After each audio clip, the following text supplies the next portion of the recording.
Thanks a lot. New at 11, Donald Trump and Hillary Clinton are landing major Super Tuesday wins tonight. You can see Trump has already won 6 states. Senator Ted Cruz won 2, including his home state of Texas. Hillary Clinton has won 6 states. Senator Bernie Sanders won his home state of Vermont as well as Oklahoma. Now, the votes are still being counted right now in several other states, but both frontrunners are tightening their grip on the Republican and Democratic nominations.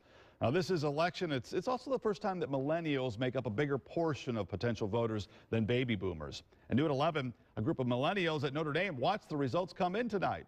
WSBT-22's Patrick Roth was with them. And Patrick, this is a pretty exciting time for young people. Yeah, Rick, one of the people I spoke to said it's their generation finding its political voice. Both parties know if they want to win in November, they need to do it with the votes of millennials. This is not the kind of prep work you'd normally associate with an election night watch party. And sure enough, both college Republicans and Democrats at Notre Dame flocked to watch the results come in.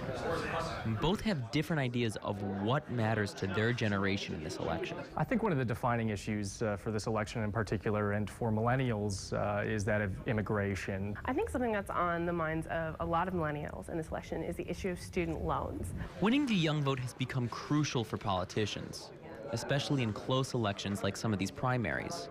There have been 2 candidates in particular who have done a good job so far of appealing to young people. For millennials right now, I think they are swayed most by the immigration stance of Donald Trump. I think we're seeing something interesting within the Democratic Party.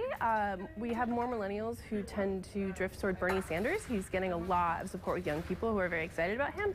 This election is the first election where there are more millennial voters than any other generation.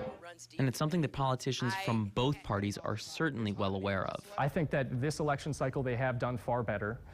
It's something that they could have done far better in 2012. They're all trying very hard, I think, with varying degrees of success. Sometimes we can tell, like, did you use that meme just so you could get our vote? Now, for politicians, the challenge isn't just appealing to young voters, but actually getting them out to the polls.